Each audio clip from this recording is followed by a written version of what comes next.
Wow. Osibajo speaks on the freedom of the Biafrans, says it is justifiable if given a fair look, calls for the immediate release of Nnamdi Kanu. My people, Osibajo, the vice president, I know already have it in mind to let Buhari release Nnamdi Kanu, but the fear to let it out has been his problem. I am very happy that now he has started speaking. Yes, I'm happy. Left alone then, when the office his office as a vice president was still very, very young. But why has he chosen to speak now? Why has Osibajo chosen to speak now? Why not then? Who has pushed him to speak? What has given him the confidence to speak now? Because as it is, he only has a few days in office. Yes. This is a very serious matter. Let's check the content. This is morning news. The presidential candidate of the African Action Congress, Omoyele Sowore, has quoted Osibajo's support for the immediate release of Nnamdi Kanu. According to Osibajo, the call for the Biafrans' freedom is genuine. If given a fair look, the people's call and demand is not a crime. The law permits it. According to the candidate of the African Action Congress, he berated the Vice President of Nigeria, Professor Yemi Osibajo, following his recent revelation that his former landlord hated, discriminated against him and Igbo people. Recall that the Vice President had narrated a story about his experience with his prejudiced landlord on Monday at the maiden edition of the Policy Making and Good Governance lecture series of NIPSS.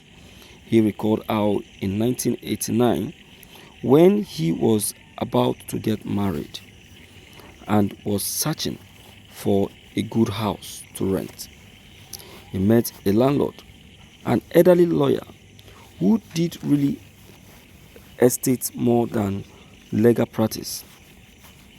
Osibajo said the landlord let him know that there were 3 categories of people he would not rent properties in his care to: Igbos, Ijebus, and lawyers. However, reacting to Osibajo's lecture, via a tweet on Thursday, Mr. Sowore stated that the Vice President's grandstanding against discrimination pissed him off. According to Sowore, Professor Yemi never spoke up when this regime killed cheaters, IPOP, and NSAS protesters, he wrote. Well, everybody have an experience. You understand? Everybody have an experience, and I think Osibajo is only trying to share his own experience. You see, naturally in Nigeria as a whole, it is now becoming like a tradition that Igbos should be hated. And that is because they are feeling that if an Igbo man is granted the opportunity, to be a president, they are very sure that the Igbo man will take over the country, which is not so. So in this very context, Osibajo is trying to say that it is not a good thing to be segregating and pushing the Igbos aside, because to him this is what has led to agitation. This is what has led to the call for Biafran freedom. If the Igbos have been given a fair treatment, he sees no reason why the Igbos will want to, fight for Biafran freedom again after the 1967 war.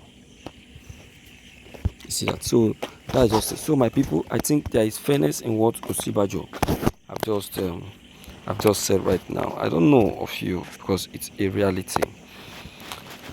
Be that as it may, I would still like to know and to hear from you, to know what your take and what your advice on what has just been reviewed right now.